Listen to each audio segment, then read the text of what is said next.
everybody. Welcome back to Retro Wrestling Review Podcast. I'm your host, Gene Jackson. And of course, as always, we are joined by our co-hosts, Josh Briley and Richard Mulligan from P3 Radio. Guys, how are you doing? Woo! Awesome, man. Here. How Glad about to you? be here.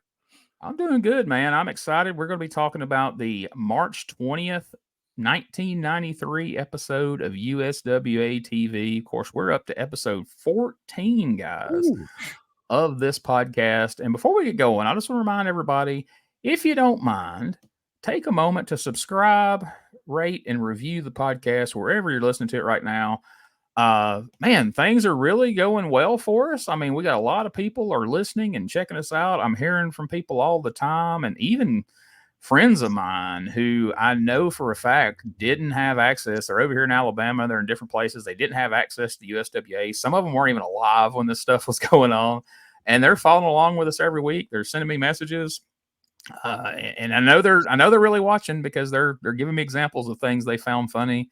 I got quite a few messages from friends when the most recent episode dropped, who were fans of the Big Black Dog. They didn't know he existed, but now that they know, they can't get enough of the Big Black Dog. And I mean, I think you guys know why, right? I mean, there's only one reason. Well, actually, there's three. He's big, he's black, and he is mean. Goddamn right. But anyway, things are going well. We're having a good time. I'm really excited to hear that everybody else is having a good time as well. You know, it makes this stuff worth doing when people are enjoying it. You know what I mean? Like, we're not just sitting here talking about the USWA into a void every week. So without further ado, have you guys been hearing any good stuff? Anybody letting y'all know that they've been watching? Or Well, I've just been seeing that Facebook group grow, man, and I'm just like, damn, that's a lot of people that, like you're saying, we know they're listening because they're finding the group to join. But yeah, it does make you feel like you're not out on an island now, and it's encouraging because now there's more people to talk about this shit with than there was before. I think the coolest thing is like, we're both on Facebook, with Pop Poncho and me with my page. When I get a message from somebody that I hadn't heard from in a while going, dude, I laughed so hard at blank in some part of the show that we're talking about. And it's like, something's like, oh yeah, I remember we did that. I remember we talked about it and had a good time with it. But, you never know who's listening. And it's like, wow, people are really catching on to what we're doing here. That's awesome. yeah, like certain little offhand remarks that I don't even know if anybody caught that, whether there's something that I said or you guys said, and then I'll get a message from like, oh my God, I spit tea on my computer when y'all said that. And I'm like, all right, that's cool. So far, knock on wood, I haven't gotten any angry messages from anybody. So I know Mike Samples hasn't seen any of the recent shows. I expect that message any day now because we're Bruce Brothers comments. We're friends on Facebook, so Lord knows if he sees my rant about the Russian promo last week, I expect to hear from him. But anyway, Dave and Corey promise a big show today, and we're going to kick it off with Hot Stuff Eddie Gilbert in action, who hasn't been seen here on television since he defeated his brother, the King of Rock and Roll, Doug Gilbert, in a Loser Leaves Town match a couple of weeks ago. And even though he wasn't on TV last week, he was advertised in an opening match against the Master of Terror last Monday night. And we know, as of the end of last week's show, that somehow, some way, he didn't quite make it to the Coliseum that night for that opening match against the Master of Terror. And I believe we'll hear a little more about that shortly. But, this opening match, we assume that Eddie's going to be taking on an enhancement guy. And typically, the enhancement guy would be standing in the ring waiting on Eddie to come through the curtain. But for some reason, Eddie's standing in the ring waiting for the enhancement person to come out. But that's not what happens. The Rock and Roll Phantom and Bert Prentice make their way out to the desk. And Bert Prentice tells us that the reviews are in and that he and Phantom's musical performances are a smash hit and that building managers all over the world are insisting that they perform and that right now they're going to go in the ring and give a live performance right here on television. And despite Dave Brown's small protest, they make their way in there. Now, This is an audio and video podcast. I'm not going to show a clip because as soon as the music started, YouTube dumped the audio because Bert's in here dancing and lip syncing to Billy Ray Cyrus's "Achy Breaky Heart." Now, if you're watching this on YouTube, and I hope you are, if you're listening, that's great. But if you want to go back and check out the video on YouTube on the Wrestling Memory Grenade YouTube channel, we got a little screenshot here. Check out this outfit that Bert has made here. I assume Bert made it. I don't think he bought this off the rack anywhere, but I'll let one of you guys, Josh, Richard, either one of y'all want to describe what Bert's wearing here? Just imagine if like you had a Christmas tree, but it was for Valentine's Day. Yeah. Like he's got in the South. Yeah, it's painted on blue hearts and Christmas tree, the glitter wrap. I don't know what you call that, but he's got it lining like his entirety of the overalls. Yeah, and the overalls aren't like stylish overalls.Ey're the ones that people used to wear in the garden. So yeah, got the tag on the front and shit. Although people never had big blue hearts on his gardening. Blue hearts matching blue shirt. It's got some gold trim on it here. And Eddie Gilbert, who is just supposed to be wrestling right now, he's standing over in the corner. He's watching this unfold. And even though we're not showing you a video, if you guys have been watching the show in recent weeks, you know how this plays out. We've seen some video of Bert as he put it, swiveling his hips, I believe is the phrase he used in the promo. And he's dancing, he's getting after it. Rock and Roll Phantom over there playing the guitar. They're having a big time. And there's a couple of points in this where Bert makes his way over to Eddie Gilbert in the corner.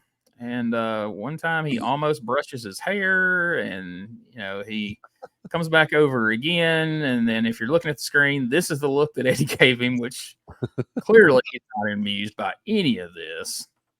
So eventually, after a couple of times of Bert coming over there to him and then walking away, Eddie spins him around, decks him with a big right hand, lays him out, and then Eddie takes a guitar to the dome from the Rock and Roll Phantom.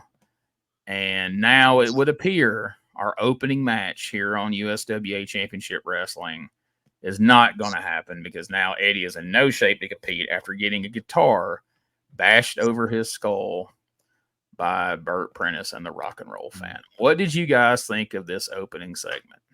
Well, dude, what immediately caught my eye, besides the sexual harassment that Bert Prentice was doing to Eddie Gilbert and incited him to have this reaction, it was when he got hit with the guitar. It didn't explode like your normal Jeff Jarrett guitar or even Honky Tonk Man guitars. It sounded like a shotgun went off in the studio, and it was like a small hole. So it was like a finely crafted Martin acoustic guitar. It was totally real, and I guess they used a real guitar because Eddie pissed him off or something.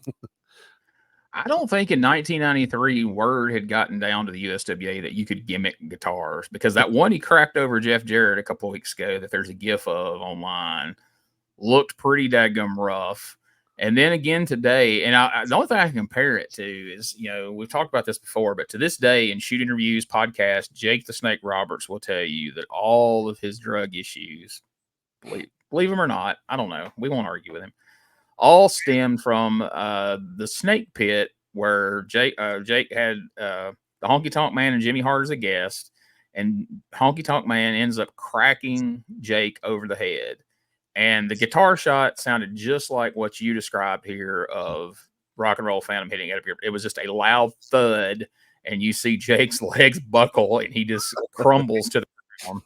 Now, in the future, much like Jeff Jarrett's balsa wood guitars in WCW, and when New Jack would have the gimmick guitars filled with baby powder and a big cloud would pop out of everybody's head, that's how the Honky Tonk Man guitar shot started looking after that original guitar shot.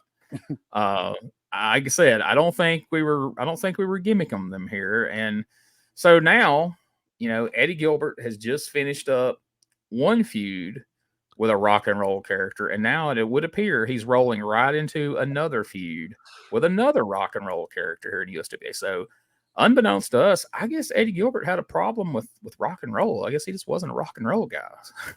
Yeah, I mean, it's like we talked before. You put a music gimmick on someone in wrestling, and they become an instant heel. So, I mean, maybe that was what it was. Like I said, no one. We're only listening to wind in this car from Nashville to Memphis for this show. Well, maybe Hot Stuff was trying to eradicate the wrestling business of all music related stuff. He was just pissed off. PG-13, you're next. Yeah. Yeah, look out, PG-13. But, I mean, in Eddie's defense, he didn't invite him out there. He was just trying to have a match against, Ass Masters or, whoever they were going to send out here, some rando in a mask. And here these two come out there. And then, of course, like you said, he's getting sexually harassed over in the corner. And this was 1993, folks. I mean, of course, in 2024, he would be encouraged. If he punched a guy who was allegedly playing for the other team in the face for harassing him, he would probably get fired and canceled. Yeah. But back in 93, you could still punch a dude in the face for sexually harassing you. It was okay. We were all right with that back then. And so this was the absolute appropriate response for what had just took place. So anyway, we take hit him with the right. That's right. Guitar. So we take a commercial break, and then we're joined by Jeff Jarrett, who has come out to tell us that the Harlem Knights are immensely strong and tremendously tough, but they've never faced the Man before, which I somehow doubt that. I think they had probably had some interaction with the Man at some point, but that's just purely speculation. But anyway, Jeff lets us know that this week he'll be facing the Harlem Knights at the Mid-South Coliseum, but his tag team partner won't be Jerry the King Lawler. It won't be Nightmare Danny Davis. It won't even be referee Frank Morrell. And right now you might be wondering, why would that even be a thing? Stick around. We'll get to that. His tag team partner is going to be none other than the Big Boss Man. Now, this is another clip we can't show you because YouTube dumped the sound on the Boss Man's Hard Times theme song. Damn you, Jim Johnston. So rather than just show you, you sit here and listen to 30, 40 seconds of silence as you just see clips of the Big Boss Man. Just know it was a cool highlight reel of the Boss Man in action. So unlike last week where we had no big WWF star come to town, this week we're going to have the Big Boss Man. Although technically, if you do a little research, as I did, technically the Big Boss Man had just finished up with the WWF and was no longer on their roster. But we'll say it counts. I'm sure this was endorsed by the WWF based on the fact that they were using a WWF video to promote it, and he was still allowed to be the Big Boss Man. He wouldn't have to be called the Boss like he would in a few months when he finally showed up in WCW. And then he had to be the Boss, and then eventually he would be the Guardian Angel, and then eventually go back to being Big Bubba Rogers, and ultimately he would just be Ray Traylor in a cutoff shirt and some ill-fitting leather pants, which, 400-pound guy wrestling in leather pants. I don't know who signed off on that, but and once he grabbed a bicycle, didn't he? He hit it with a bicycle. Yes, he did. The only thing that could have made that clip better is if Corey Macklin had been calling that with Dusty, and Dusty would have made that call. And, hey, man, he hit it with a bicycle in there, Dusty. Thank God it wasn't a guitar. But that'd have been ridiculous. Before we move on to the first match of the day, is there anything you guys would like to add about Jeff's because, okay, folks, spoiler, this isn't the last time we're going to hear from Jeff Jarrett today. He's going to be here again. But anything about that promo or Big Boss Man specifically that you guys want to add before we move on to what I know is going to be an exciting first match, at least for Josh? Well, I remember, this was one of the episodes of USWA that more than likely I didn't even have to watch this week. I rewatched just to refresh and to make sure I didn't miss anything. But I've probably watched this because my granny taped them all probably at least 10 times, this specific episode for whatever reason. And that Big Boss Man video, dude, I always remember because you didn't see video packages like that on WWF. It seemed like it was tailored just for our market in a sense of how it was put together. You know, like it looked like a Memphis type WWF video. And Right. it just showed him beating random dude's ass. Then it would, you know, like cut to something else of him doing some other stuff. It was cool. And that's what always stuck out to me. And like, I don't know, it seemed appropriate that Jeff was getting the big boss man to deal with these big guys that had just came on the scene that was whipping everybody's ass. It felt a little weird, like Jeff was coming across of Karen of the Year for 1993, calling the cops on two black guys because they're dominant, you know. Well, He's you know, big, he's white, and he's the man. Yeah. It's like, yeah, you know what? I'm gonna call law on you guys. It's like, really? Is that what we're doing? Okay, cool. But yeah, I would have been psyched as a kid to see Big Boss Man because I was all about that gimmick. Definitely. Let's just hope he leaves his handcuffs at home for this match, but we'll see how that plays out at the end of the show. But in the opening match today, USWA middleweight champion Nightmare Danny Davis is going to be taking on Ash Masters. Still don't know how I feel about that name, but let's take a look at a little highlight reel here of Uncle Danny in action. Cap of Ash Masters, if he could get the 1, 2, 3 of a Danny Davis. Nightmare standing in with Masters. Reverses and tightens up on the left arm of Ash Masters, and good move from Danny to take him down. Steps back in, and a boot and a forearm on Danny Davis. Look at Ash Masters. Whips Danny in, and an elbow takes him down. Yeah, Ash Masters holding his own, and now look at reversal here from Danny Davis. Big back chop on him. Takes him down from the Nightmare. Danny Davis, the middleweight champion in the USWA, wrestles out of Pensacola, Florida, and he can go too. This guy can wrestle. Already an interesting day. Danny picks him up. Good move from Nightmare Danny Davis. Masters hit hard on that right side when he hit his back, the shoulder made. Reversal here. Danny comes off the rope, sets Masters up. Rolls him over, shoulders down, 2, 3, got him! Nightmare Danny Davis gets the win over Ash Masters. All right, so he put him away with a backslide. We didn't see a repeat of last week's. He didn't want his neck snapped. Yeah, that suck on that, Miss Pearl. There's a win. Uncle Danny won. He almost went a time limit draw with the Ass Master. Congratulations. He got the W. I don't care. God, that match was long. even clipped, it felt long, and it was clipped down to a minute. That clip of the match that we just showed should have been the length of the entire match. That can be said about a lot of these matches here in recent times, but we won't go there right now. I thought it was odd that Uncle Danny got a singles match here because they've already told us that he will be teaming with Jeff Jarrett against Brian Christopher and Scotty Flamingo later in the show. And usually they didn't just outright schedule somebody in two different TV matches. Yeah. It would usually be, you know, where someone else was scheduled to be in the match, but they got hurt or they couldn't get there in time. And then, you know, Uncle Danny or somebody would just step in. But I mean, they just told us before he even had a single match, like, oh, later on, Danny Davis attacked Jeff Jarrett against Scotty Flamingo and Brian Christopher.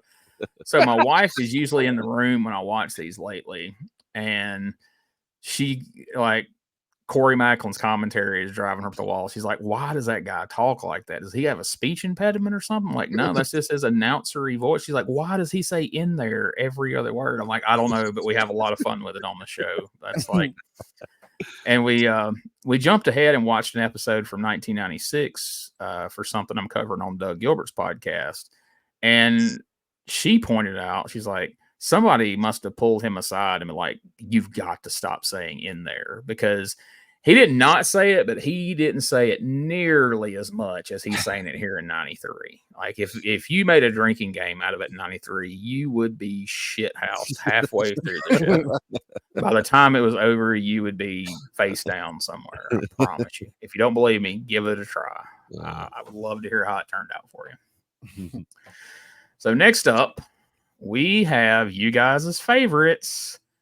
The Harlem Knights are here, and I didn't catch this last week, but these guys were coming out to a song that was popular at the time called "Back to the Hotel" from a rap group called In Too Deep.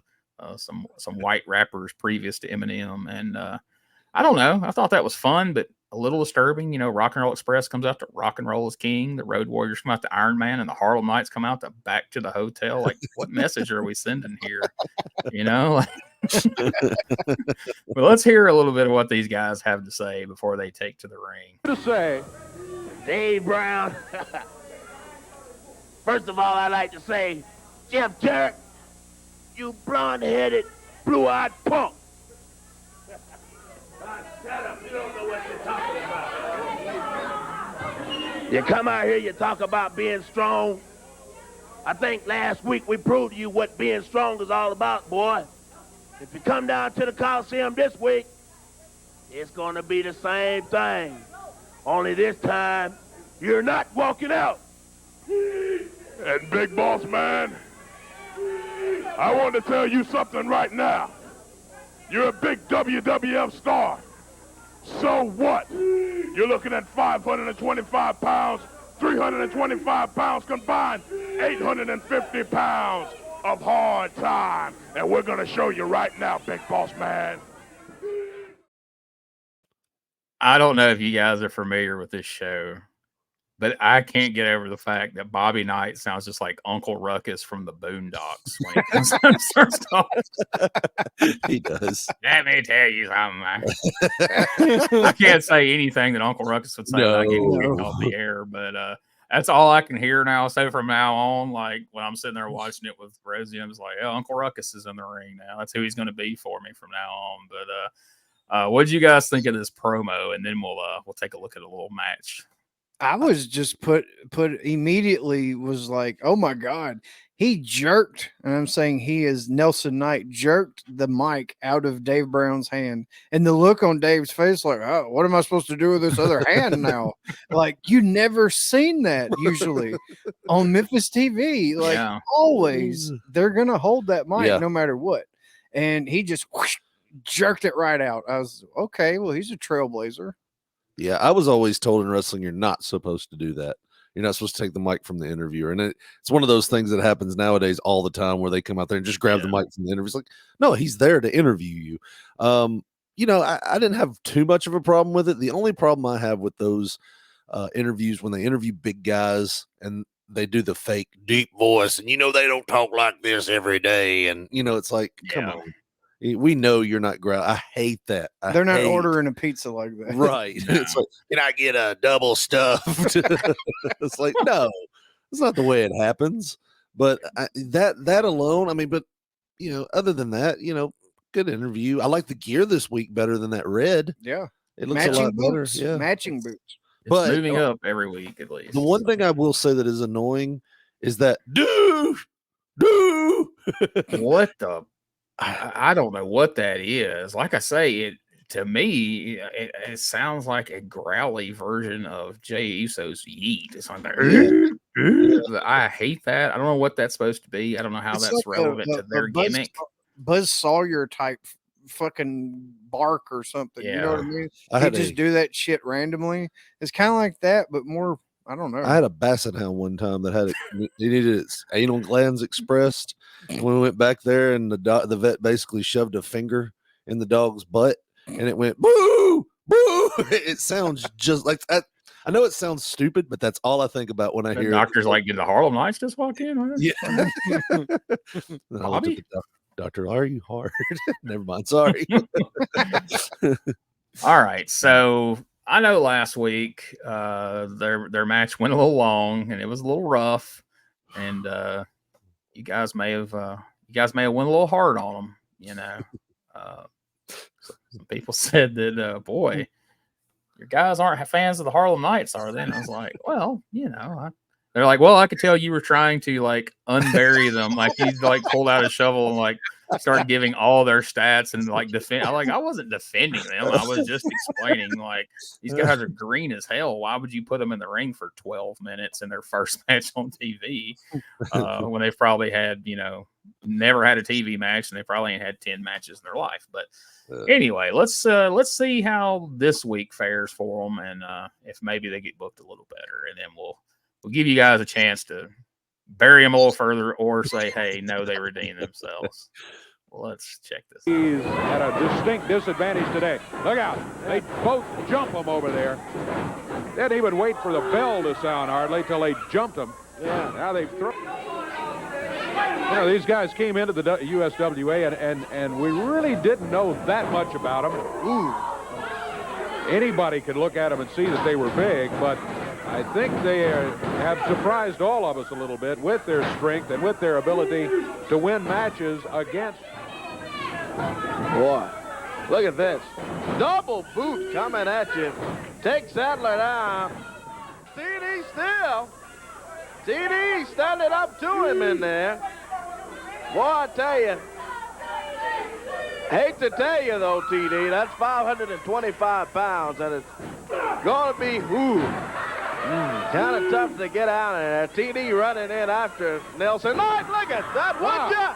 Oh, boy. He stood there and waited on TD Nelson Knight in there. And not only is that Nelson Knight big, but he's got a big glove in there, Dave, that's loaded. Comes in with a splash on steel. My goodness. Now you got Tim Sadler in there. They got them both in. One working on TD, one working on Tim Sadler. Ah! First neck breaker and DDT on Steele and Sadler. Boy. And this kind of stuff. And Harlem Knights have just dominated the whole bout of it and get the win and head out of here. All of this extra stuff. Nelson Knight standing over Steele and Sadler. Got both of them covered. 525 pounds, and look at him there. Just roll all over TD Steele and Tim Sadler. And an incredibly powerful team here in the Harlem Knights. And a team of TD Steele and Tim Sadler, although at the Well, I think they redeemed themselves this week, dude. They chopped it down from like what? It was 14 minutes last week to felt like hours. Yeah, last week it's for real did. It felt like the WrestleMania Iron Man match with Brett and Shawn last week. This week though, about 6 minutes, and for the most part, they didn't do any repeat moves. They got themselves over. It looked good. I even liked the finish. Richard may have something else to say about it, but I liked the way the finish looked. It was good stuff. It was a innovative type move that you and your brother do on the neighbor kid when he's smarting off in the backyard. You jump on his shoulders and you splash him. I liked it. I like that. Nothing broke this week. Let's look at the positives. Well, I was going to say it was a way to use both of their size, but not risk tearing the ring down. Because I'm pretty sure Lawler's like, Nelson, stay off the freaking ropes, dude. Yeah. Like, we just can't. Yeah, I like the finishing move. Like you said, maybe last week we were a little too hard on these guys. They are green. At least the positives are they looked better this week. The gear looked better, and the ring held up. Let's look at the positives. And I think this week was an improvement. So one thing I want to revisit real quick, if you were one of the Memphis Rats back in the 90s, what would you have thought looking at this? I got to imagine you would want to steer clear of this. Got both of them covered. 525 pounds, and look at him there. Just roll all over TD Steele and Tim Sadler. And an incredibly powerful team here in the Harlem Knights. And a team of TD Steele and Tim Sadler, although it just went from 6 to midnight in here. The choke push-up was unique. That's my style right there. TD Steele's life flashed before his eyes when he gripped around his throat and starts pumping. He's like, oh my God. Holy shit, we didn't talk about this. Right. Well, at first he was doing like the girl push-ups with his knees down, and his knees were right in the junk of both guys. Yes. After he spun around their face and teabagged both of them in one spin, I was like, That's one of the most athletic things I've ever seen Mabel do. He just teabagged 2 guys in a row by spinning over the top of them and then mounted them and then grabbed them each by the throat and started pumping on them. I was like, good, what are we watching? Good God. Like they need themselves until Nelson just raped them here on live TV. Like Sodom and Gomorrah on my TV over there. At the same time, I kind of felt like he was sending you guys a message because he did it to 2 of them. It's like from beyond the grave, Nelson's like, talk shit again, guys, because this could have been you right here, and then see what you had to say about it. But no, I thought they did kind of redeem themselves, and I do like that double team finish. It was, it was different, but it was a way to use both their girth as part of the finisher. I'm always kind of weird about when the referee counts when 2 different guys are covered because it's like legally, but it's Memphis. Yeah. So, we're Moondogs and Harris brothers were using chairs during the course of a match and nobody said anything. So I'm not going to nitpick that. If they're good with it and you guys are good with it, let's move on. So I feel like we kind of need a break after that. That was intense. So let's take our first quick podcast commercial break, and then we'll be back. And you'll never guess who we're going to hear from when we return. Stick around.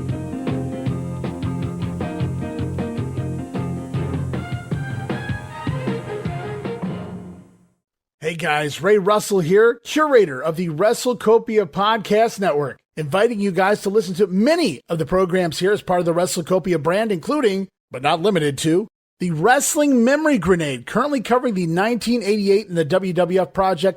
You can also listen to the Regional Wrestling Podcast, where we talk the territories, whether it's Jamie Ward with Georgia 81, Roman Gomez with the UWF in 1986, or Gene Jackson covering Memphis in 85. 3 projects going on right now over there at Regional Wrestling. You can also listen to the Wrestling Stoop with the legend himself, Bob Roop. Bob goes back in time each and every week, covering not just his career, but countless stories and interactions with hundreds of wrestling names spanning his 2 decades in the business.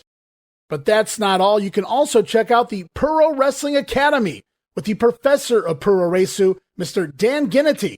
Dan and I go back in time and cover the history of Japanese professional wrestling in the English language. And you can listen to all of those shows and more, all part of the WrestleCopia Podcast Network, located over at WrestleCopia.com. That's WrestleCopia.com, and anywhere your podcast streaming needs are met, from Apple to Spotify, Pocket Cast, and beyond.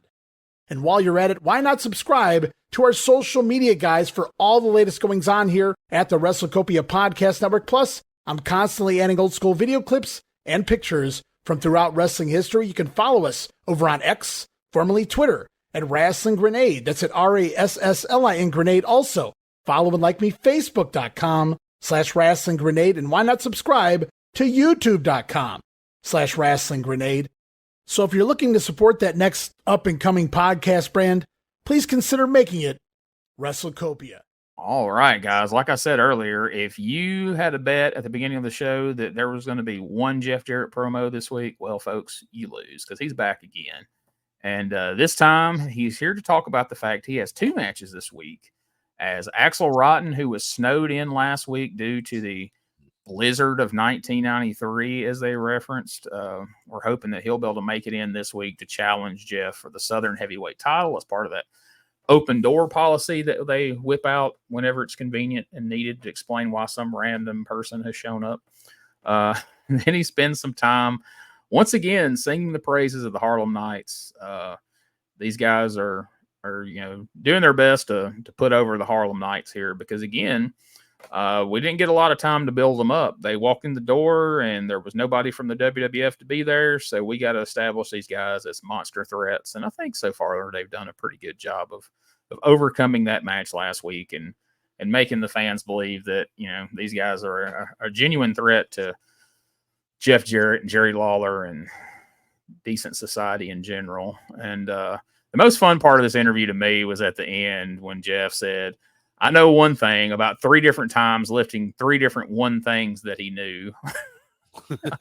I don't know. I'm just kind of a dick that notices things like that. But, what did you guys think of Jeff Jarrett promo number 2 today? I checked out, to be honest with you. When I was watching this, I was like, well, why didn't we do this earlier? You know, this is petting the dog all over again, Jeff. We don't have to do it twice. Just get it all out at one time. Scratch his belly and move on. You know, we don't have to hash this out again. I really think Memphis at this time in this show probably only had a set number of people they brought in for the TV that day, because you've got Danny doing 2 matches. Yeah. You know, you've got this where Jeff's coming out there twice. It's like, maybe they just, and you'll see at the end of the show, they kind of seems like they run a little light on time, and then they start doing a breakdown. So they got so wordy when they were plugging the Coliseum. I had to chop that up whenever I did the video for the show, because Dave was just like going into these long explanations for the matches. And then even once they got through the matches, like you said, he just kept talking, because like you could just tell they were just like somebody's ever going. Yep. Right. Stretch the time, Dave. So yeah, you're totally right about that. But I'm wondering if you guys noticed. I mean, it's not unusual all the way back to the 85 shows that me and Ray Russell are watching on regional wrestling. It wasn't unusual for one particular guy to come out here 2, sometimes 3, occasionally 4 times on a show. And he's not here today. Have you guys noticed who is noticeably missing from today's episode? There is no king. No That's king right. advertised. That is right. So I guess Maybe Jeff the stepped Blizzard in goal today. Well, I know the reason he wasn't going to be there on Monday night was he was actually booked to be on Raw that Monday. And so that's why he wasn't on the card. And I guess maybe they just didn't want to have him on TV to draw attention to the fact that he wasn't going to be on the card Monday. I don't know. But as of yet, we have not seen the King on today's show. But Corey Macklin runs down the lineup of where the USWA will be headed soon. And I find it interesting that the Honky Tonk Man is still being listed on these cards in these different towns. And so I was able to get a little bit of insight on our big mystery, because, you know, folks that have been following the show, they know for weeks that we've been pondering, why is the Honky Tonk Man doing these spot shows? And he showed up on TV one time, yet he hasn't done one single Mid-South Coliseum card yet. Well, I was talking to Doug Gilbert on our new Dangerous Conversations podcast, which is out now. You can check it out. Hope you do. And I was talking to Doug about the King of Rock and Roll gimmick, because as you guys know, I was quite curious about that. So we talked at length about that gimmick on episode 1. That's the title of the episode. And Doug said that the reason the Honky Tonk Man wasn't being used on the Mid-South Coliseum shows was, you know, Honky had just left the WWF under not so great circumstances. They just had a big falling out. So he refused to work on cards with any WWF guys besides Jerry Lawler. Wow. That's why you had WWF guys on the Coliseum shows almost every Monday night. So that's why they just kept Honky off the shows, and he wasn't coming to the studio because, you know, they didn't want him there with the WWF. He didn't want to be there. He refused to be there with the WWF people. And Doug kind of had a funny story about one of the weeks he was there in his, in his full King of Rock and Roll, you know, regalia. He had the sideburns, he had the hair slicked back, and he had the outfit that he wore a couple times that looked pretty Elvis-like. And he turns the corner, and there's Wayne Ferris standing there. And Wayne goes, "Well, you look good."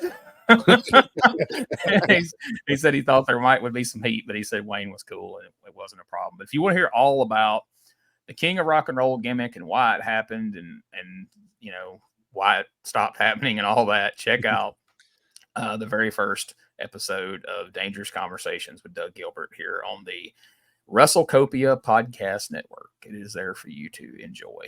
So, all right. Then we go to a clip of Nightmare Danny Davis taking on Wolfie D, defending the middleweight title. And once again, Frank Morrell has to get a little more involved than the referee should. But check out the reason, and then I'm sure you guys will want to talk about this on the other side. On his feet. Oh! He goes for that kick. Danny gets out of the way, rolls him over, covers him. 2, and JCI jumps in with that hubcap. Boy, they beat Danny some kind of bad last week with that thing. Referee Frank Morrell grabs JCI JC Eisen pulls him off of Danny. Does the same thing to Wolfie D. Boy, these guys, ridiculous with that kind of stuff. Past 10 minutes at 10:43 in the middleweight title bout. Look at Frank Morrell clear him out of there, though. Frank trying to get J.C. Eisen, Wolfie D off of Danny Davis.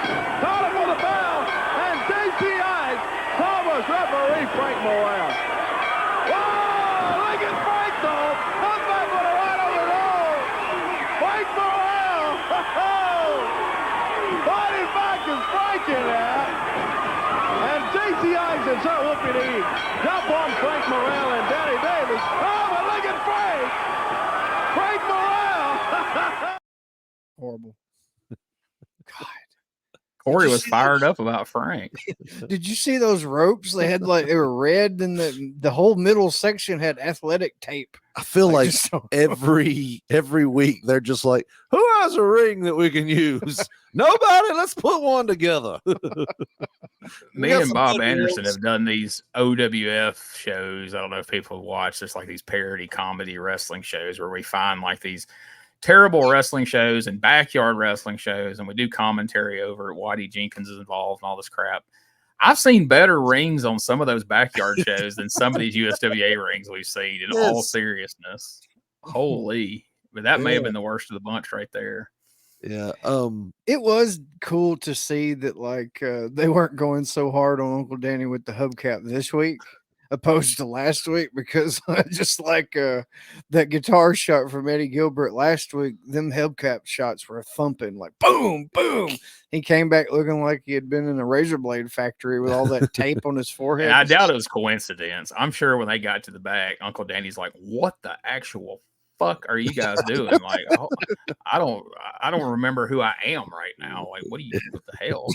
I'm gonna have to paralyze some poor soul next week to get this get my credibility back. I'm gonna break some kid's neck just to gain back a little bit of heat here. But no, what'd you think about Frank Morrell? He's if this was in current day, then fans would have been chanting, "You still got it."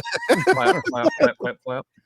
I remember Frank. I was probably 4 or 5 years old when I start maybe remembering wrestling, and Frank was right there at the end of his career. But I remember him being a heel. He was a big, nasty looking dude, man. He looked just like he does right now on the video. Yeah. Only he had these black tights and these red ass boots. Like, he just looked evil. You know what I mean? And he still had that vibe to him, man. And he could beat the shit out of PG-13. Apparently, he's tossing them around like dogs. Like it was just with ease. So I'm excited about this, man. I will say this, and my love on PG-13 has been tremendous this whole time that we've been covering them. Wolfie doing a moonsault to start that clip was just tremendous. One more reason why these guys should have been babies, in my opinion. They're high flyers, they're young, the people like their stuff, and I'm like, man, this is every time I see it, it's like a missed opportunity that they could have been selling so much merch. I mean, man, I don't know. Just watching them do stuff like that, it's like, man, these guys were good. Wolfie is adamant that they were cast perfectly as heels, and I mean, like I said, I'm not going to argue with him. But now, another little piece of the puzzle, I noticed this last week. I didn't call attention to it because I thought maybe it was just a one-off thing, but now I noticed it in this match as well. I was curious if you guys picked up on this. Even though he hasn't been seen with them on TV, they come out alone for the promos, they come out alone for their TV matches, and all these clips from the Coliseum, Bert Prentice has been out there with PG-13. He's interfering in the match. He's at ringside. Then he's in the ring, helping hopefully try to distract Frank Morrell as they double team Uncle Danny. I'm guessing that, they wanted to put Bert with them at the Coliseum and maybe the spot shows to help that fact, to make sure that they got heat, make sure that people hated them and knew they were the bad guys. But I guess figured that they could talk well enough on their own, and maybe that he didn't really fit in with their gimmick as far as like coming out in the studio. Like, that would have been weird. Him out there with PG-13. God help us if he would have, replaced his heart covered overalls with he had some FUBU on or something. And backwards overalls. Bizzle Prentice or whatever. But I just thought that was odd that he's their manager at the house shows, but he's not here on TV, but I can just imagine it was probably just to help make sure that, people didn't like them. But we take a break, and when we come back, Dave is joined by Uncle Danny and Frank Morrell, and they let us know that, due to what we just saw in that clip, they are going to be a tag team this week. And Danny lets them know that what you done is bring the devil out of this man. So, I love Uncle Danny, but his diction in English sometimes leaves a little bit to desired in some of these promos. I've noticed it back in some of these old Continental matches I've seen lately too. He would always say something like that would just, I don't know. I'm a stickler for proper pronunciation, which is weird because I'm a hick from Mississippi and Alabama, but it always just sticks out like a sore thumb. And as soon as he said that, I'm scribbling it down. What you done is bring the devil out of this man. And poor Frank Morrell, my big takeaway watching that clip that I've noticed for years now is Frank Morrell has no neck whatsoever. That tie is laying flat on his chest. And I don't think you could have beat him with a sleeper because you couldn't have got your arms around his throat. He's got such a cranium on him. I'm sure if your grandmother made him a mask, you'd have charged him double for all the material. It'd been like a size 38 pants where his neck would be. Like, reminds me of that old Ren and Stimpy episode where they were trying to hang him. It's like, we can't hang him. The one's too skinny and the fat one don't have no neck. Exactly. That's exactly how I see that playing out. So now we're ready for our third match of the day. The Rock and Roll Phantom with Bert Prentice is going to be taking on Todd Johnson, the human crash test dummy of the USWA. Bless his heart. The man who took more severe beatings at the hands of the Bruise Brothers than perhaps anyone else not named Richard Lee. He's out here taking on the Rock and Roll Phantom, and we're not going to take a look at many clips of the actual match, but I think you guys know the end of the match. Let's take a look at what happens here. Take a look at that. We'll talk a little bit about it before we go to that promo. Check this out. Forearm on him. He's got Todd Johnson covered over here. Oh, boy. Well, look out. Here comes hot stuff Eddie Gilbert. Oh, boy. Eddie pulled out the fire to burn the Rock and Roll Phantom. But, caught Todd Johnson with it. And takes that guitar and runs the Rock and Roll Phantom out of there. But, boy, we got to check on Todd. Boy, the fire missed. That was meant for Rock and Roll Phantom there, Eddie. In wrestling, there's a thing called a receipt. And I think that the Rock and Roll Phantom and Bert just got one because Eddie seemed to whack them pretty damn good with that guitar. Or am I just reading too much into that? The crowd got quiet like they just witnessed an assault. Like, oh, shit, he might really be hurt. Oh, shit. I also noticed, too, it's like the Rock and Roll Phantom match before. It's like he had a bet with somebody who would have the cleanest tights at the end of the day because, like, this motherfucker didn't take not one bump. And when he did go to the ground to act like he was going to pin, he was on one knee. Like, I thought that was hilarious. His old lady's like, I ain't washing them tights again tonight. Don't you get them dirty. You got to wear them in Nashville later. Yeah. So a couple of things. Poor Todd Johnson. He can't catch a break. He comes out and throws fire at this Rock and Roll Phantom. Todd Johnson takes the fire. And my other note, and then I'll let Richard say what he wants to say, but am I the only one that thinks that it's the most Memphis wrestling thing ever to have Frank Morrell leave the desk and promoting the fact that he's going to be in a tag team match as a babyface this Monday night, get straight into the ring to referee the next match with the Rock and Roll Phantom? Who's going to ref his tag match? Yeah. Well, let's focus on the positives. That poor young man does not have to shave his back for the next 7-8 months. Because the fire just burned it all off. It stuck on him is what it did. It was there for a minute. I felt bad there for a little bit. So, that's worse than Hot Stuff did because Hot Stuff was just like, well, fuck.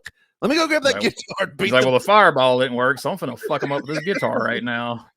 You guys are getting something for that. Yeah, he could have threw a sorry man out as he walked outside. No time. I'll tell him I'm sorry we get in the back. And the guitar still held together Yes. too. Like after 3-4 more shots. You could have played 7 concerts with that thing afterwards. So based on the initial, segment at the beginning of the show, what took place, this all seems to be on point for an angle to continue setting up a match for Monday night between Eddie and the Rock and Roll Phantom, which on the show at this point, they had already announced that they were going to be wrestling each other in the second match on Monday. Keep that in mind.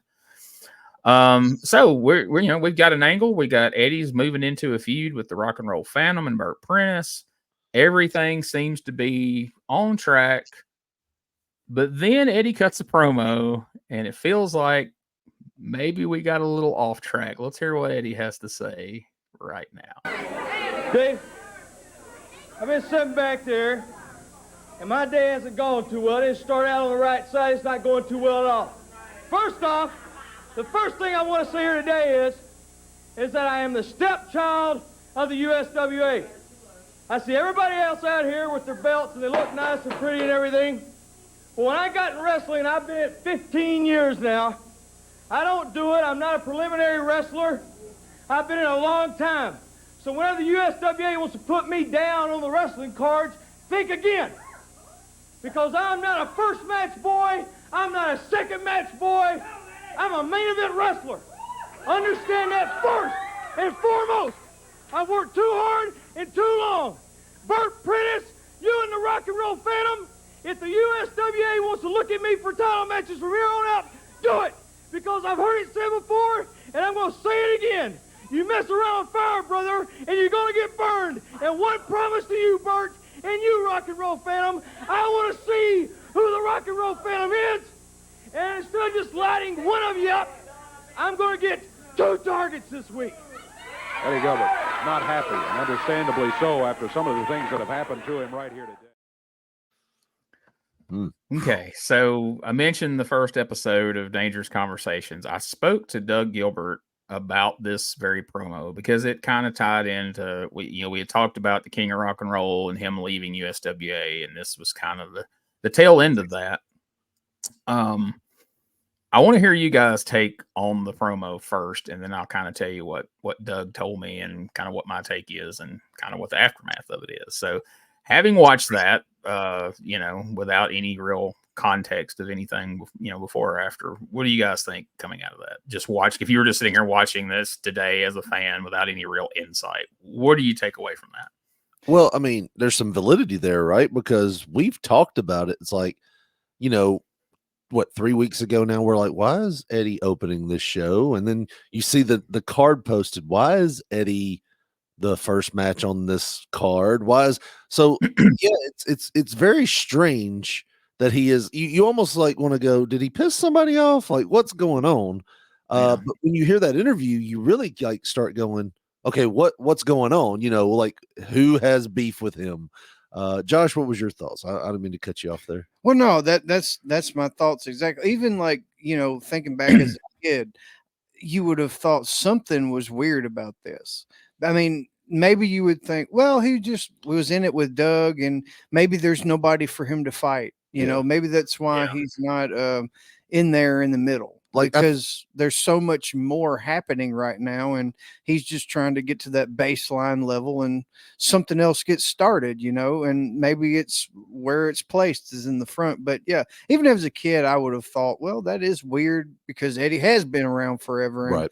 I do look at him as, if there's a top tier level, you got Lawler, Dundee, Eddie Gilbert is in there with them. Yeah. I look at them in the same, look at him in the same light as I do the other Memphis greats. So yeah, I mean, I could see that there was an issue, but like, would I have thought something real heat wise was going on back then? No. But you know what this does remind me of as an adult, when you have an argument with your wife and there's something that happens and now you're having this blow up argument. You walk in the laundry room and there's a sock on the floor and you're like, how many times have I told you to pick up the damn socks? It's kind of like that, because he just got hit in the head with a guitar. He's hot. He's mad at the Rock and Roll Phantom and Bert Prentice. But then there's this thing about USWA's booking me in this crap. Like it seems like it was a boil over from what he was already fired up, and now he's boiling on. You know what? And another thing. So yeah, it's kind of like what Josh said. We always looked at Eddie Gilbert as a main event guy. So what's going on? I mean, if you want to hear all of Doug's thoughts on it, you can check out the podcast. But, one of the things that I talked to Doug about and pointed out to him that is just I've noticed over the years, because the Gilberts, Doug and Eddie, we won't lump Mr. Tommy into that, but Doug and Eddie over the years have been known that when they felt they had been wronged by the promotion or whomever, would do stuff like this. They did it in Japan. They did it here in Memphis a number of times and a few other places. But the one thing I pointed out to Doug, I said, something that always impressed me. I said, you guys would shoot, and put something into the promo that clearly the promotion wouldn't want in there, and it isn't part of the story. But you guys would always circle back around and do business. He vented his frustration in the beginning. He's the stepchild of the USWA. He's not a first or second or third match boy, and I agree. But he still brought it back around and delivered the promo. He got in all the points that he needed to set up the match for Monday night. And I told Doug, I was like, and you always did. I was like, God, I said, you take the most infamous / famous / infamous again promo that you ever did on live Power Pro TV and all the things that you said about the people that you said them about, but you still managed to promote your match with Brian Christopher at the New Daisy Theater in the process of doing it, which I think is impressive, because it's like you leave the option there of like, okay, when I come through this curtain, you're either going to do business and we're going to fix this and we still can have the match because I set it up, or we're not. But you can't say I was completely unprofessional and I didn't do my job. I went out there and set up the match. Yeah, I said a bunch of messed up stuff that you're probably not happy about, but I still did what I was, asked to do. Because they didn't have a script back then. I mean, all they knew was, Eddie, go out there and promote your match Monday night. And that's what they got, So, Doug pointed out that, at that time, especially, nobody was going to protect you and your spot but you. And, promoters could put you in spots on the card where, yes, Eddie Gilbert is a main event guy in Memphis, and that's how you perceived him, Josh. That's how you perceived him, Richard. That's how I perceived him. That's how most everybody, I'm sure, who knows Eddie Gilbert listening or watching this podcast perceived him.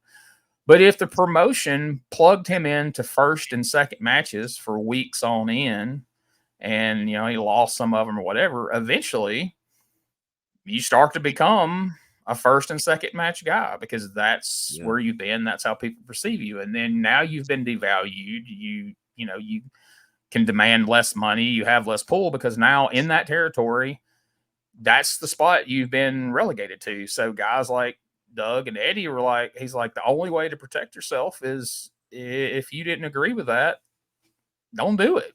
Go out there and do what you got to do. And then if that don't, if you're not able to get in the position you need to be in, then you got to go. And it was speculated in the Wrestling Observer that after this promo, they said that Eddie was fired over it. Doug confirmed that Eddie wasn't fired. He just didn't go back after this promo. That, I guess whatever conversations took place once he come through the curtain were not to his liking. And when we get to the results for Monday night, spoiler, Eddie Gilbert ain't going to be there wrestling the Rock and Roll Phantom, just as he wasn't there wrestling the Master of Terror the week before. So this is effectively the end of Eddie Gilbert in the USWA for now. But much like Jason Voorhees and Friday the 13th, we'll all learn, if you don't already know, the Gilberts are never really done in Memphis or the USWA. They always come back. It's just a matter of when and how. So never fear. We'll see him again as we travel on our journey through the USWA. But for right now, Doug's over in Japan after losing his loser leave town match. Not as the king of rock and roll. And we've also seen the last of him too, by the way, spoiler. And Eddie is gone. So we're going to move on.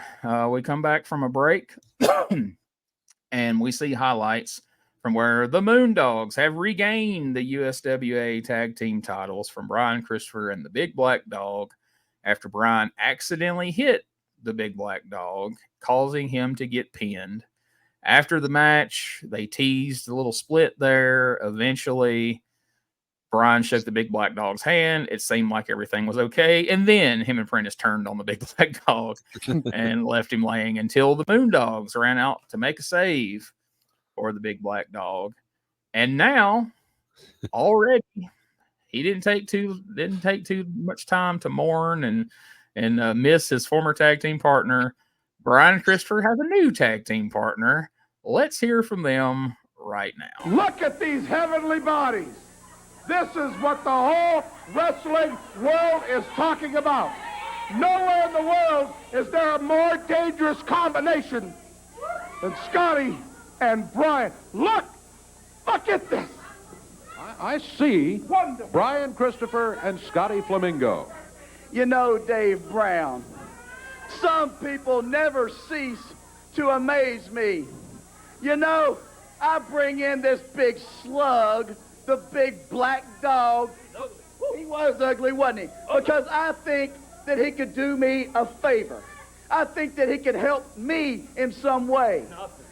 But he can't do jack. He can't do nothing, you understand? It looks like I have to do everything by myself. That's why I went out and I found me a real partner. Not a big slug like the Big Black Dog. He should not even breathe the same air as somebody like myself, you know? The Big Black Dog is nothing but a worthless piece of trash. And after this week, he'll be out of here and sitting in a trash can somewhere. And now, Dave Brown, I want to introduce to you somebody. Scotty, has anybody told you how good you look today? Well, you know, as a matter of fact, they have, Bud. It doesn't mean as much unless it's coming from Brian Christopher. Exactly. You know, Brian Christopher is the premier athlete in the USWA. He's much more talented than that Peter Frampton-looking Jeff Jarrett or that Queen Jerry Law. He is the man. And I'll tell you what, Moondogs, we're going to take the Moondogs title now. And I'll tell you about those Moondogs. They're not famous. They're not good. They're very unkempt. You see, Scotty Flamingo, a big star. Get a little close-up. I am see on that? The front page right there. on the cover of Scotty Flamingo of a national publication wrestling magazine. That's Do you right. see the Moondogs anywhere? No. Hey, where am I in there? What? I'm in there, ain't I? Let's see. Hold on. 7 pages. I'm in there. Big story. This is a dumb magazine anyway. Anyway, I'll tell you what, I'm not in there? brother. It's a dumb magazine. You should have been in there, brother. It had to be an oversight because you are.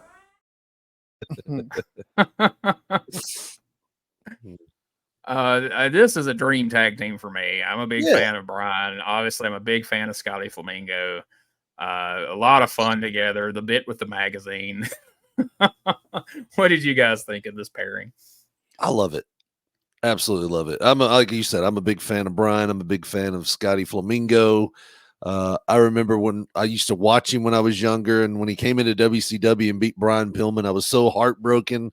To me, this was such a great team up.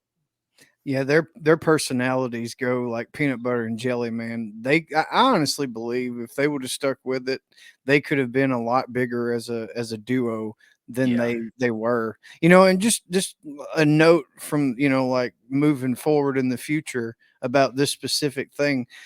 Fucking Raven kind of hurt my feelings whenever he kind of just he said it in one of his shoots. He was like, yeah, Brian, he's mentioned that tag team that we had back in the 90s with you know, in Memphis or whatever. Like, I didn't think it was a really big deal. And I'm like, motherfucker, that was a big deal. Yeah. Like, I loved you guys, you know, tag teaming. But yeah, their personalities, like I said, it was just great. And Bert Prentice fucking killed me. Look at those heavenly bodies. He was drooling while he was saying it. And I love the fact he had changed out of his heart overalls. I got a feeling like he come back there and either Scotty or Brian are both like, "You're not wearing that out there, are you?" I was going to. No. Put your jogging suit on. You're going out there in that.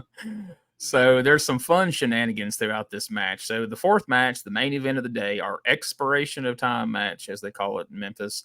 Brian Christopher and Scotty Flamingo with Bert Prentice taking on Jeff Jarrett and Nightmare Danny Davis. And there's some like I say, there's some pretty fun shenanigans throughout the match that start out right out of the gate. So let's take a look at some highlights, and then we'll talk a little bit about this match in just a moment. Look at these heavenly bodies. Scotty Flamingo, he has quite a reputation, there's no doubt about it. And Brian Christopher has made his own reputation. You know him well, especially from the way he's been out here running that mouth ever since he decided to go as a single wrestler some time ago when he broke up his team called the New Kids. All right, well, the Mutual Admiration Society continues over in the corner. Scotty says, you start. You should start. And Brian says, no, you should. Oh, okay, well, they're going to odd man out here. What are you doing? What to do? Paper, scissors, and all that sort of thing. Referee finally tires of all of that and said, ring the bell. Here we go. Danny Davis starts against Brian Christopher. He got some talent in the wrestling ring here today, fans. Here we go with expiration of time action. Christopher draws back to give him a clean break. And nails it. Boy, let me tell you. Reversal here, though. Oh, Christopher hangs on and jumps over the top rope. Oh, yeah, he and Flamingo celebrating there. Kind to Danny Davis as he's been sabotaged by both Scotty Flamingo and Brian Christopher. All right, Scotty leaps over the rope, and now they celebrate again. No, he's not embarrassed. He's not embarrassed. Bert Prentice claiming that embarrasses Danny Davis. That didn't embarrass him at all. He's just standing there in amazement, wondering why you guys don't just climb back in here. They're complaining that Danny pulled his head. Danny whoops him in. Flamingo goes over both of them again, and that comes back and oh my goodness. Why? I thought Danny had him outsmarted that time. Hey, he did. Look at that. Let him celebrate and then crunch those noggins together. Double drop kick from Jarrett and Davis. And there's Flamingo out on the concrete floor. Going to work on Scotty Flamingo over in the corner. Nailing away on Flamingo, and look at Prentice. He pulled Danny Davis's boot, and he's holding on to him over there. Referee doesn't see it. He didn't see it. They got the 1, 2, 3. There's Prentice. He hot-tails it out. They get the win, yeah. Prentice was hiding and holding on to the boot of Danny Davis. The referee couldn't see it. He counted to 3. This one is over, and... Surprise, surprise. 1 for 1. So what do you guys think? Dude, the one thing that really stood out to me about this was Dave said it at the beginning of the match. We have some talent in this ring. And you sit there and you look, you've got Scotty Flamingo, Brian Christopher, Jeff Jarrett, and Danny Davis. You know what I mean? It's like, dude, this is a action-packed main event for a TV show. Like, when was the last? This is a really cool match we have seen, like, on paper. I've got it in my notes, and you guys tell me if you think this is an overstatement of the case. But I put in the notes that, in my opinion, this is the best TV match we have seen in this entire run of USWA of 1993, starting in January. I can't name a better TV match we have seen. And what's crazy is, yes, there was an interference finish, but no run in. This is the closest thing we've seen to a finish as far as somebody pinned somebody. No one ran in from an opposite team or anything. It's just the heel manager did his part and the heel team won. I have no problem with that whatsoever. Poor Uncle Danny was spread from east to west there. It puts some heat on Kevin Christian because it's like his whole freaking leg was under the rope. Like, how do you not see that and make the count? But it's the finish. Fuck it. Who cares? But yeah, man, all the shenanigans during the match and Danny and Jeff look good in their spots. I can't put this match over enough. When I saw it on paper, I was like, that's got some potential if we don't have a Moondog run in or Harlem Knights run in or anything like that. And as I watched it the first time, I was waiting for it. And then, he pulled the leg and Scotty got the pin. I was like, holy crap. Somebody got pinned and nobody ran in. I'm so excited. And how many weeks? As a kid, how hateable were Brian and Scotty with the hug thing? Gosh. I haven't hugged my mom that much in 10 years.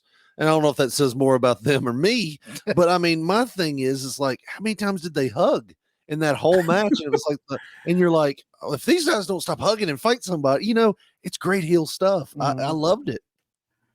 I felt like there was a couple of times there where I was like, Danny, drop kick him, do something. Like I felt like there was like a couple of times where they were really waiting on it and he didn't do it. I'm like, all right, was he missing the cue here? What's happening? And but I think he was perfect because by the time he finally run their heads together, like you said, they had done it so much. You had milked so much heat. Where at home, you're just like, damn it, do something. Go. Why these guys keep hugging? You know? What was it Dave called them? The Mutual Admiration Society. I was like, that is awesome. That is awesome.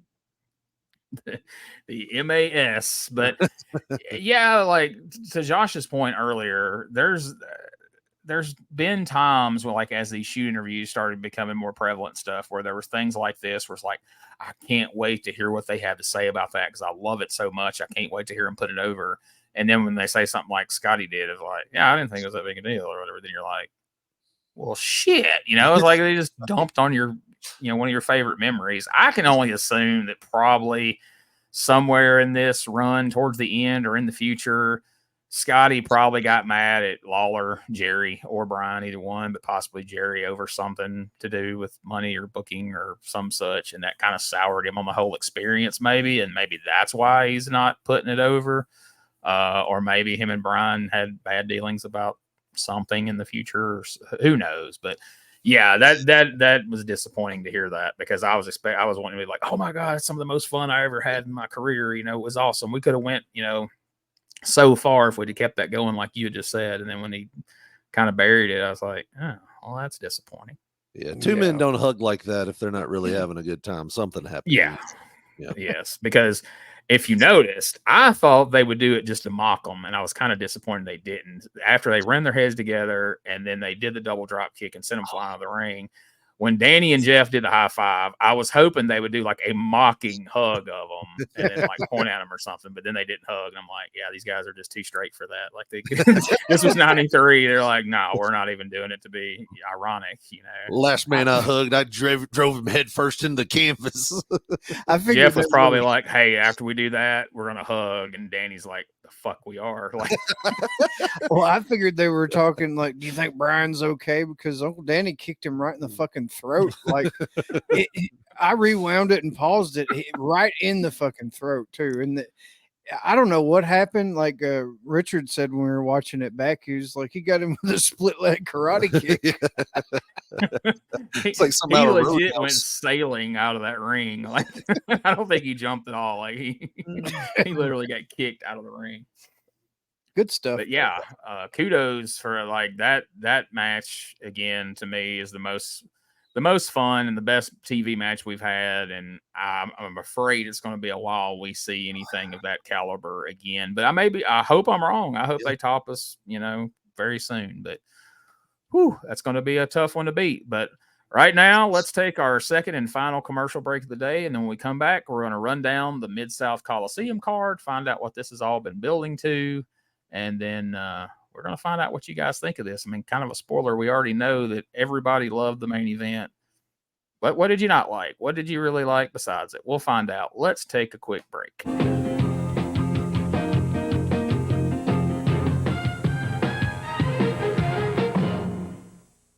Hey guys, this is Wolfie D from PG-13. Check out my podcast, Live and in Color with Wolfie D, every Monday at noon. We're talking Memphis, we're talking ECW, WCW, WWF, everywhere that I've been. We even have some great guests, some Hall of Famers on the show with us. Every Monday at noon, Live and in Color with Wolfie D.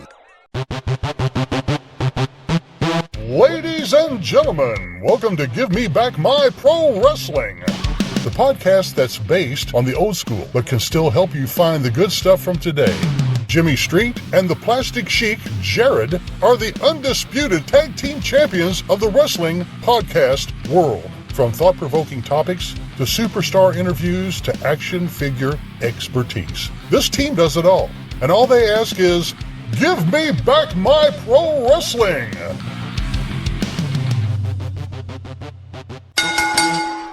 Every other Thursday, wherever you listen to podcasts. This is Wrestling Nostalgia, the podcast that dives into wrestling history.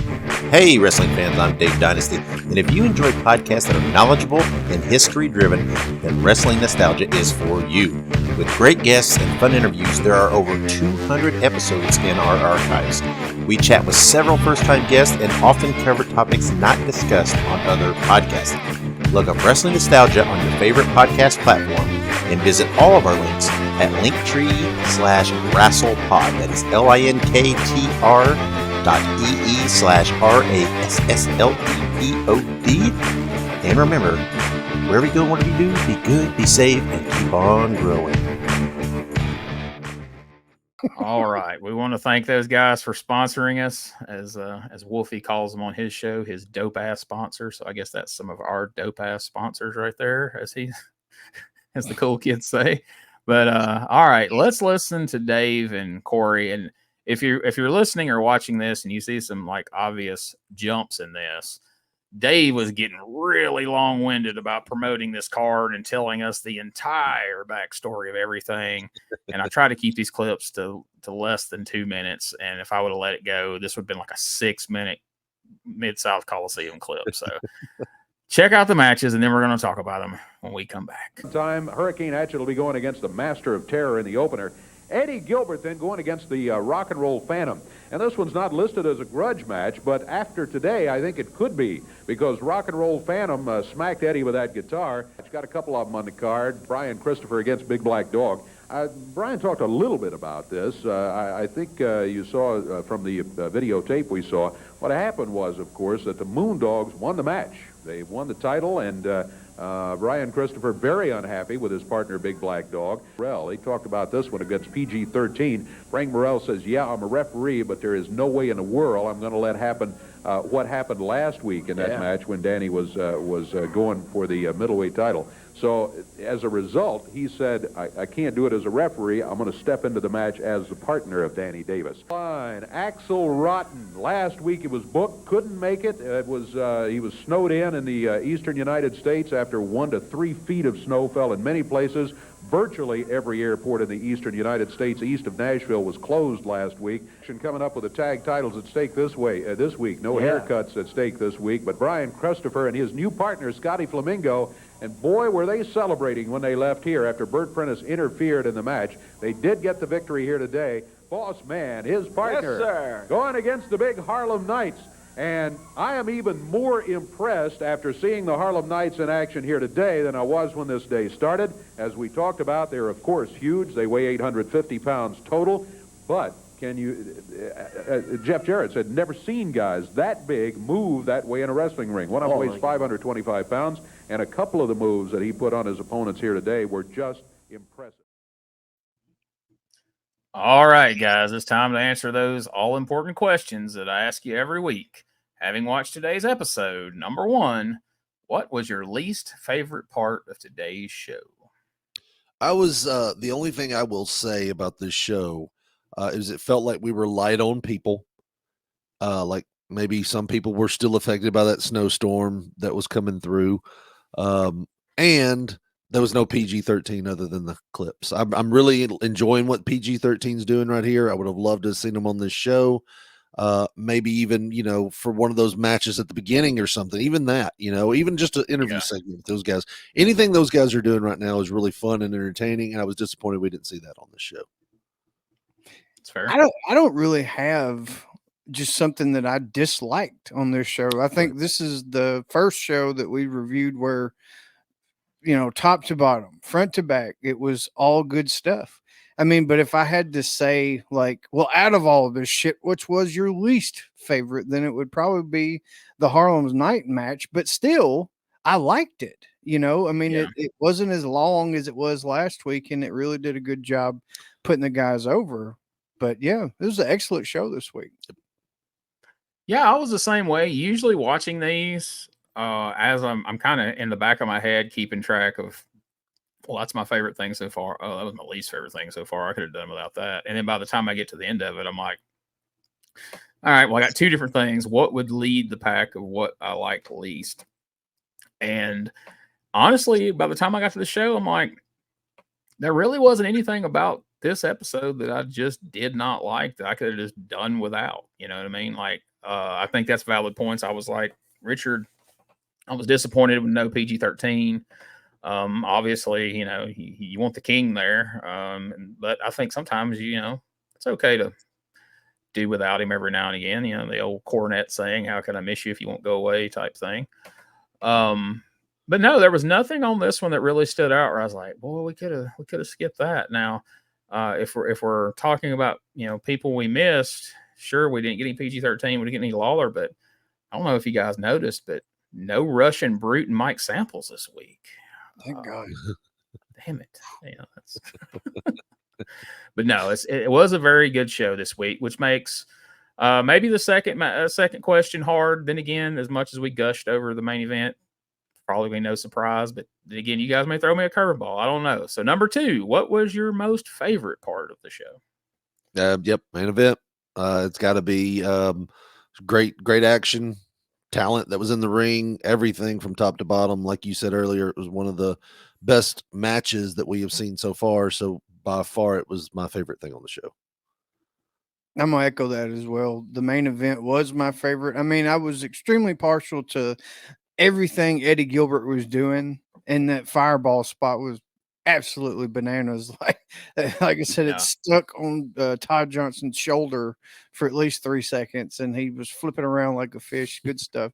But that match, I mean, yeah, that was probably my favorite match the whole time we've been reviewing this. And there was one spot in particular where you've got Scotty holding Uncle Danny against the ropes, and Brian's going to come and I guess hit Uncle Danny or something. And Uncle Danny and Scotty unwillingly both backdrop Brian, full front flip to the outside.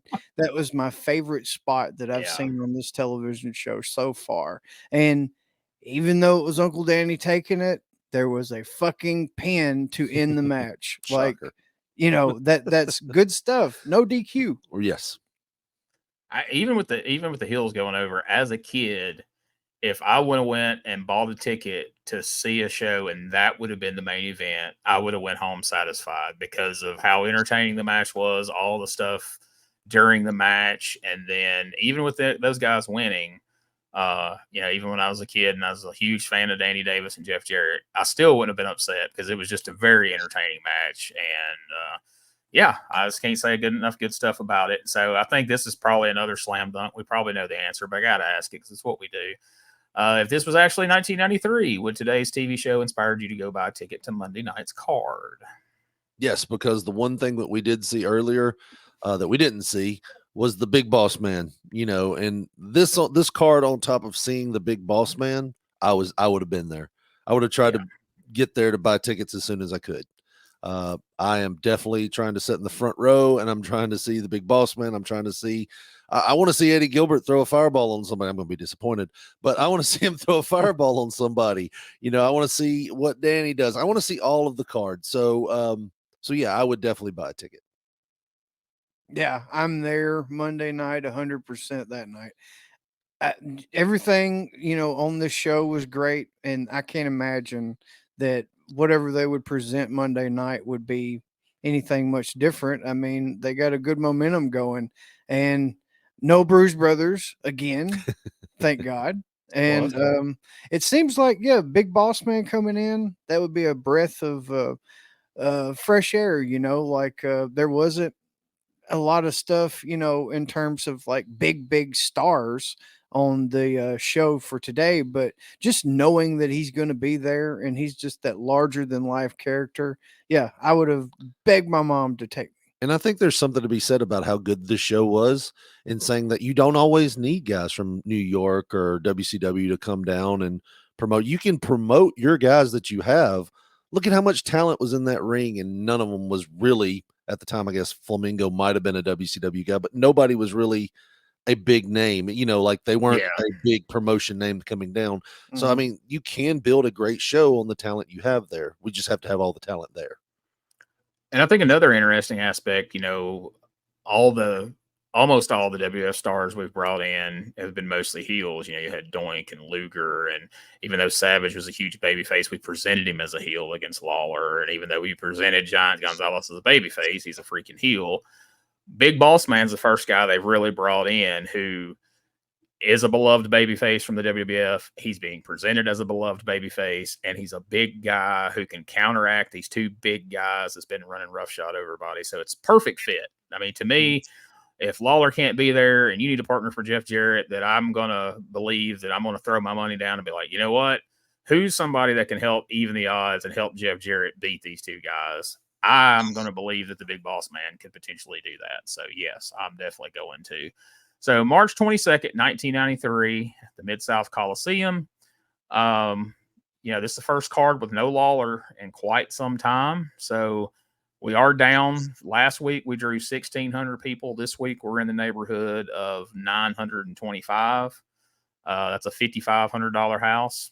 Respectable with no Jerry Lawler on it, Opening match, the Master of Terror defeated Hurricane Hatchet.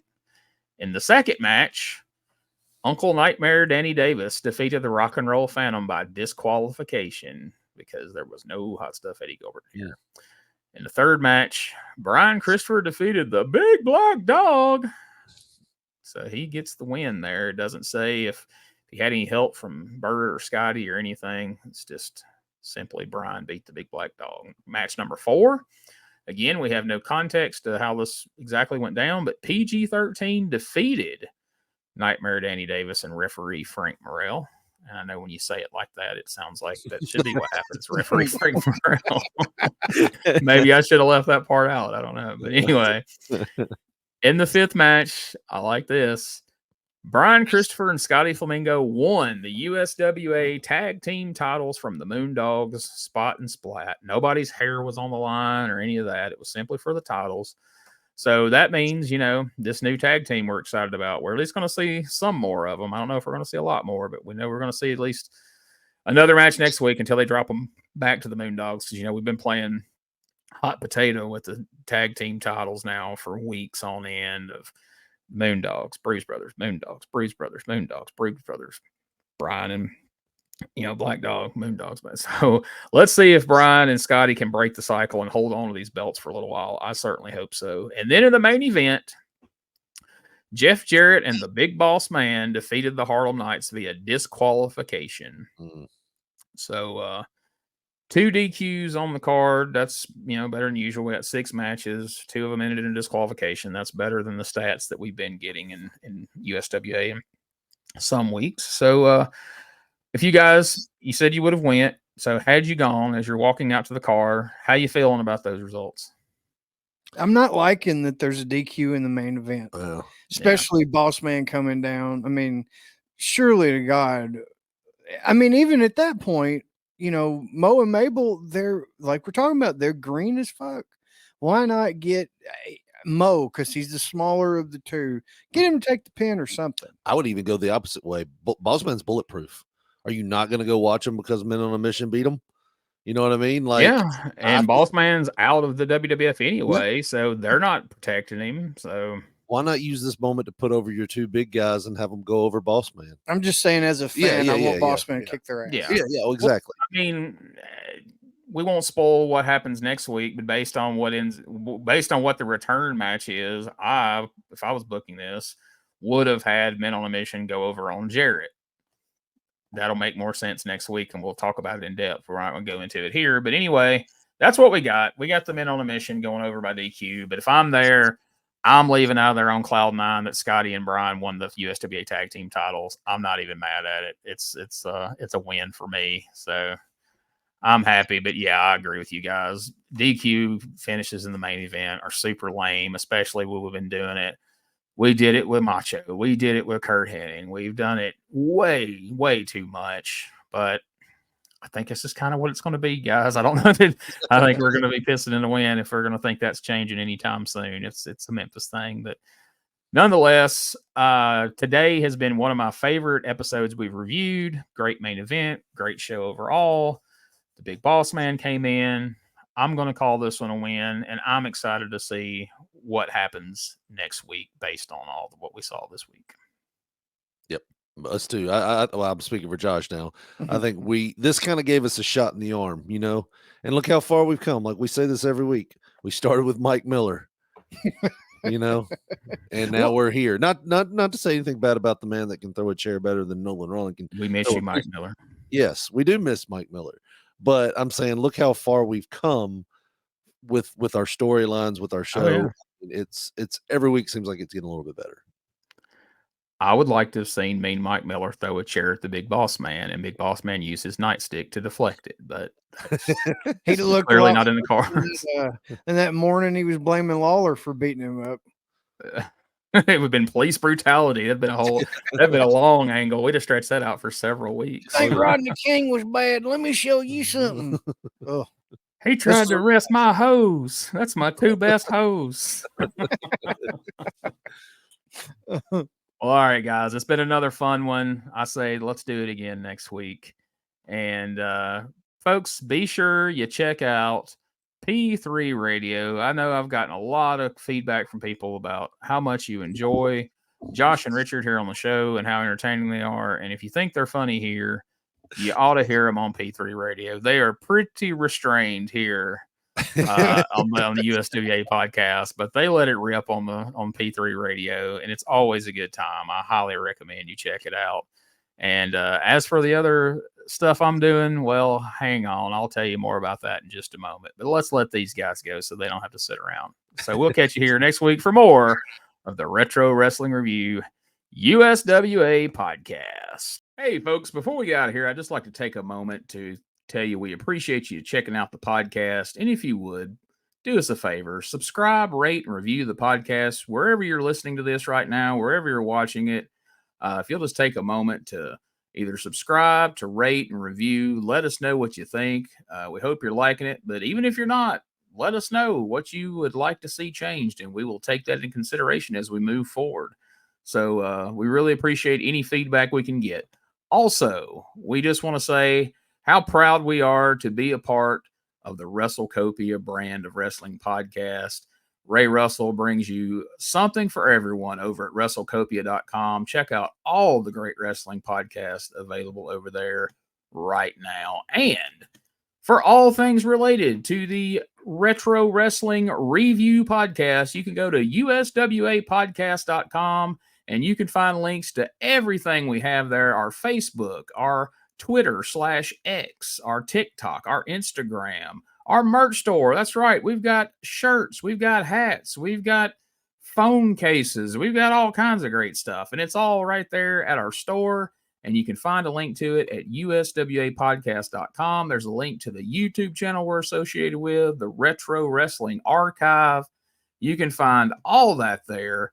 And if you have questions for us, if you saw something on the show that you have a question about or a comment about, if you've got some info to answer a question we have, or you got a question you want us to read on the air, if you want to work out an ad swap, if you want to have any kind of communication with us, you can go and send an email to USWApodcast@outlook.com, and I will get back to you just as quickly as humanly possible.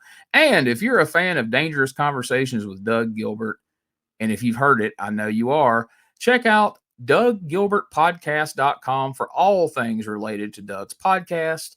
You can find links to our Facebook page for the show, our Twitter. You can find links to Doug's social media, his Twitter, his Facebook. All that's available there, plus a link to the YouTube channel. And if you have a question for Doug you would like for me to ask him on the air, you can send that question to DougGilbertPodcast@outlook.com, and we will get it added, and it will get answered in a future episode just as quickly as we can work it in.